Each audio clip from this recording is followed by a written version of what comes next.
Today's insight that I would like to cover is about death and grieving, because there's a lot of questions from people that we often encounter. And death and grieving are realities of life that sadly we all face or will face someday. And therefore, I thought we'd dedicate a few minutes today to reflect on this important subject. Now, let me start by sharing an experience that I wrote about in my first book on the subject of death. It was an inspired piece that actually very much fascinated me. It gripped me as I was writing it and experiencing every moment of what I was writing with pure clarity. And the opening statement of this chapter says, "Death is the continuation of that which was interrupted by birth." So, death is the continuation of that which was interrupted by birth. Life in this world is but a short stop in the passage of eternity. That's the opening line of this chapter. Two very profound statements, well worth reflecting on, and hopefully we will upload this chapter on the website in the next couple of days.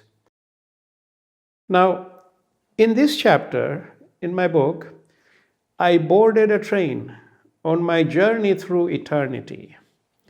And the train goes through beautiful scenery, like a painting of mountains and rivers and blue skies, just plain beauty, and this train is journeying through it.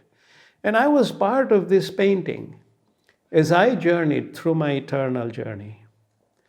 I could sometimes step out of the painting, look at it from the outside, marvel at the painting, and then go right back into it and become part of the painting itself. So, when you look at a painting, for example, a landscape in an art gallery, there are two entirely different aspects of that art, of that experience. One is to look at the painting from outside as a spectator in the gallery and marvel at the intricacy of every stroke of the paintbrush, every color.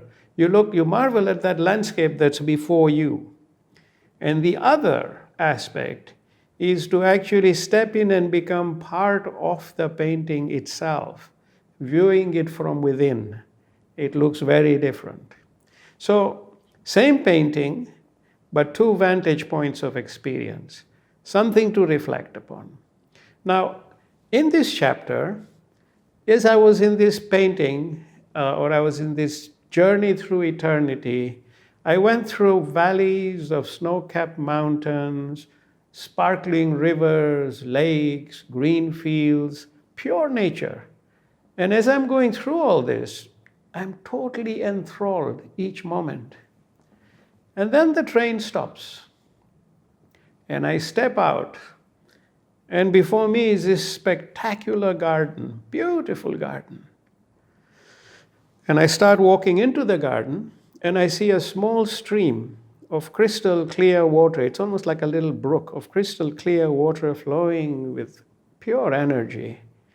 And for a moment, I look down at a rock which is right next to my right foot.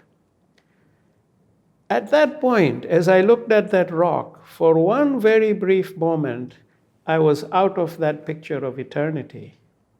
I was born into another picture, which is our world, where I did not truly belong in any permanent sense. Then I found myself in a shell we call the human body. I was encaged, no longer free. Around me there were others, my parents, my brother, members of our extended family. And soon I got very comfortable in this new picture and went through experiences of happiness, sadness, elation, disappointment, love, anger, heartbreak, and so much more. It was a journey filled with amazing experiences, so diverse, so unsettling, and yet so fulfilling. I was now immersed completely in this alternate picture, and I forgot all about where I had come from. I no longer felt limitless. In fact, I realized more and more new limitations each day. That made the walls of my cage get stronger and stronger, but I had no clue that this was happening. In this picture, we were all governed by an invisible ruler called time. Then I was married to a beautiful soul, blessed with lovely children. And I kept journeying on as I slowly aged. My hair began to gray, and all those around me also aged alongside with me. And I was blessed during this journey to be awoken from time to time from this alternate picture and to realize that it was one big illusion. And I was often shown the path to the real. And my soul was awakened many times to seek my true self. Difficult in such a fast-paced show with new illusions hitting you every moment, but I was blessed to begin to see a great deal more, also be able to share these insights with others, so that they too could dig deeper and seek what lay beyond the illusion for them. Then one day, I lay on my bed, very ill, and my time had come to depart. And my family was sitting by my side, and they all looked very sad. And yet I felt nothing but pure happiness. I could hear them say they loved me, but then each word of theirs grew softer and softer until I could hear no more. Their lips moved, and all I could do was watch. Suddenly I began to feel very light, like a feather, very light. And I began to rise out of my shell, my body. And I could now see and hear and feel everything with total clarity. I had never sensed such clarity before in my material journey. I could see my loved ones shed tears over my departure from the shell. To them, I had died. But I had not. I was with them and within them. If only they could see how happy and free I was. I could now see through their eyes, hear through their ears, feel through their hearts. I was closer to them now than I could ever have been in my physical form. I was now totally free, and I'd become part of everything, everywhere. I was back in the picture of eternity. Next to the rock I had paused to look at before I was born. So my life in this world had all taken place in that very short moment, like the blink of the eye. And I looked ahead at the garden and then journeyed through it in complete peace. So my dear friends, pausing to look at that rock for a brief moment was equal to my lifetime in this world. So fast, it's like it almost never happened. As I resumed my journey on the train, I smiled as I recalled how I had been told that when I died, I would lose all my senses: hearing, touch, taste, sight, smell. Those few senses were indeed all that I had in this world of illusions. And yet I didn't lose my senses because I was back here again with 99 senses in total clarity, and grateful for that short pause in my journey because I gained a lot during that journey, a lot of knowledge, a lot of light. And my death was indeed the continuation of what had been interrupted by my birth in the material world. So my dear friends, this was my experience, which I was inspired with, which I went through as I was writing about it. Now you may draw whatever you wish from it. Take whatever parts of it that make sense to you and not what don't make sense. But I've shared with you the experience also of my father passing on, where I experienced him flow into pure freedom and happiness. And I was so overjoyed for him that moment when he was passing on that I had to contain my emotions not to be misunderstood by all the members of my family present at his hospital bedside. I have never grieved his passing to date because I had not lost him, I had gained him. And my experiences in life have showed me that when a loved one passes on, we don't lose them, we actually gain them. So I could never have been so close to my loved ones when I was alive in this body. Now, I've always grown up believing that it's okay for parents to bury, for children to bury their parents, and it's a normal cycle of life. But the reverse is very, very hard and difficult. And for me, when I see younger people go, for example, it impacts me a lot more. But still, the truth remains that when someone passes on, we gain them, we don't lose them. And through this experience, I realized that I could never have been so close to my loved ones when I was alive in this body than once I left this body. Because I was completely with them every moment, not interrupted by anything or any distraction, which once occupied me so heavily when I was alive in the material world. And to date, in all our classes on the 7 worlds, we have dwelled deeply on trying to understand life as being pure consciousness, in inverted commas, pure consciousness. And this consciousness has no beginning and no end, so it is eternal. And our life comes from the universal or God consciousness, which then flows with the consciousness of nature or existential consciousness. And we as physical beings emerge from nature and then create and live within the material consciousness, which is a temporary product of our own thoughts. This is the lowest level of consciousness. So life is consciousness. So when we die physically, we continue to live eternally as consciousness. Everything has consciousness, and we have talked about animate and inanimate objects having consciousness. So what we leave behind in our material world and material consciousness, because we leave all this behind because our material consciousness is tightly woven into those 5 senses, which you drop as you regain your true clarity. So when we die, we leave behind the circus and take with us the knowledge we derived from it. That's all. And knowledge and all the blessings we have gained from our actions, that is what we take. And remember, our lifetime is just like the blink of an eye, just like that short pause I took when I looked at that rock at my feet. Many people have described the process of death in so many dramatic ways. For me, it was almost a non-event. It was literally transitioning from 5 sense to total clarity, transitioning from being contained into being free. But I was always there. I was there when I was in that body. I was there when I gave up the body. There was nothing dramatic at all. It was a non-event for what I experienced and wrote.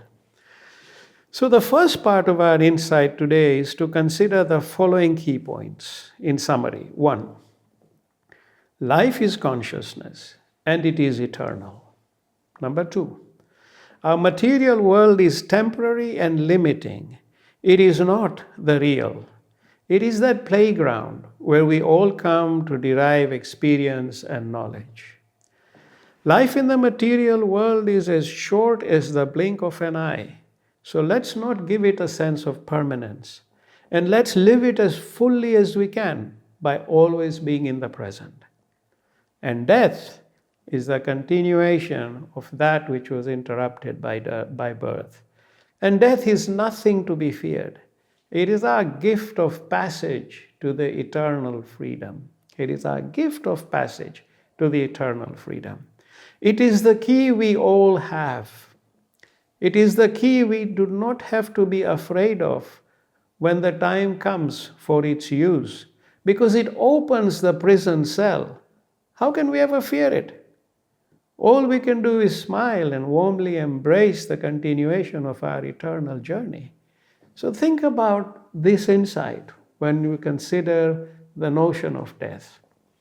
Now, the second insight, or part of today's insight I wanted to share with you, was to do with grief. So, because when death comes, grief follows with all the loved ones left behind. Now, what is grief? So, by definition, grief is the natural response to loss. It is the emotional suffering you feel when something or someone you love is taken away. So, grief is the natural response to loss. It is the emotional suffering you feel when something or someone you love is taken away. Then you feel grief.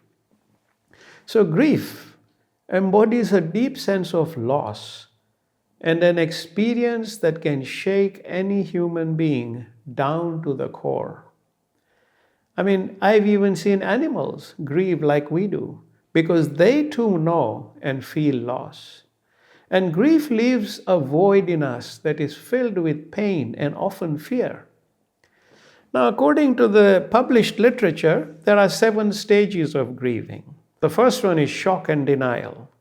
This is a state of disbelief and numbed feelings. You don't even believe it has happened. Then it's followed by pain and guilt. Then the third stage is anger and bargaining. Then fourth stage is depression. Then fifth is an upward turn. Sixth is reconstruction and working through again to get back. And seventh is acceptance and hope. Now, these 7 stages take different amounts of time for each person. And there are volumes written about grief. So our goal today is not to dive deep into the facts about grief, but just to gain that basic understanding so that we also understand how we should respond when someone is grieving. That's the purpose of this insight.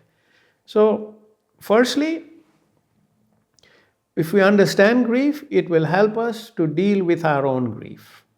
When we understand that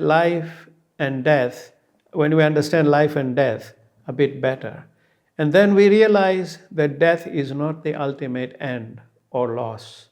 It helps us move through those 7 stages of grief faster if we understand what's going on. Now, our faith and knowledge of God, the God consciousness or universal consciousness, and the consciousness of nature, these also can serve as pillars of strength for us in healing from our grief because they show us a different and reassuring picture of what we think we have lost. So when we are thinking of our own grief, these are some of the perspectives that we may consider. But the other part of trying to understand grief is that our goal as a group is to pray and help others who are grieving. So let's understand grief so that we can move forward.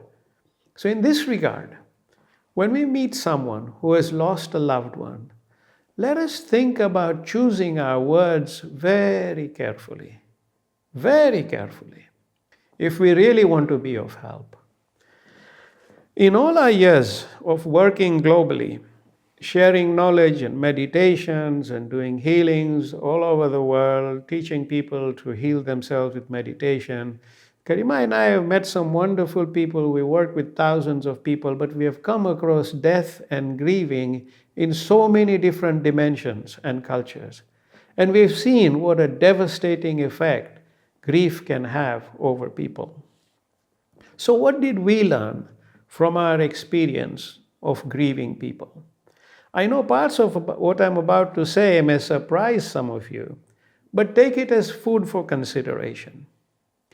When I meet a person who is in grief, the first thing I seek to do is to recognize and accept with deepest empathy that they have lost something very precious.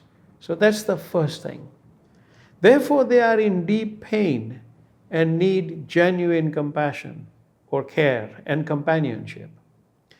They don't need to be lectured on how they should deal with their loss by being told to be strong, or all the stuff we normally hear when people offer condolences. This is the last thing they need to hear. What do they need to hear from our words and actions if we want to help them? The first one is, I am here for you, my dear loved one. You are not alone. We are all here with you. This is a great relief for them because loneliness is deeply woven in their being, consciously and subconsciously, during their moments of loss. So saying that we are with you, you are not alone, is very reassuring. Secondly, that I am deeply sorry for your loss and I grieve with you. And give them a hug and let them cry on your shoulder. And it is okay if you cry with them. Because this is how the painful emotions can slowly begin to dissipate. So letting it go is healthy in this regard, letting their emotions go. And if they cry with you, let them cry. Because you are there, you're giving them your shoulder, you're their companion. This is how we approach the grieving. Let us not tell someone not to cry, because we have no idea how they feel. Remember, they don't need professors who know nothing of their inner plight. They need a companion who is sincere and trying to help and understand and give them love. That's what they need. So let us not tell people to be strong. How can they be? How can they be strong? These are two different languages. The person in grief is focused in his or her pain. When you say, be strong, they hear, you're weak, toughen up. They really don't need that kind of counsel from anyone at that time. So it's actually a negative way of helping people in grief. What they need is sympathy and empathy. Sympathy and empathy. These are golden words. Then, if the person has a solid foundation of belief in their faith, pray with them, for they may find peace from it. If they don't believe in God or any religion, then let's not tell them to have faith in someone or something they have no clue about. Once again, these are different languages. What we say and what they hear are two very different things. So we have to think about it, because our goal is to help and heal and bring comfort. So in such a case, if you're not sure what to say, simply stick to companionship and empathy and sympathy, and lend your shoulder freely to them for support. Remember, we don't need to be the ones to have all the answers for them at this difficult time for them. They're not expecting answers from us. They're expecting love, companionship, friendship. You're not alone. We're with you. Here's my shoulder. Cry it out. Next, we can all meditate and pray for their healing from grief. Pray that their void be filled with light, companionship, and a renewed love. Praying for the deceased and their loved ones is one of the greatest services we can offer. And that's why we do it in Sharing Hope every time. Because our prayers do reach them all, the grieving ones and the departed soul. And finally, at the appropriate time, we can celebrate the life of their loved one with them and recall all the happy moments at the right time. On day one is not the best idea, but as time goes by.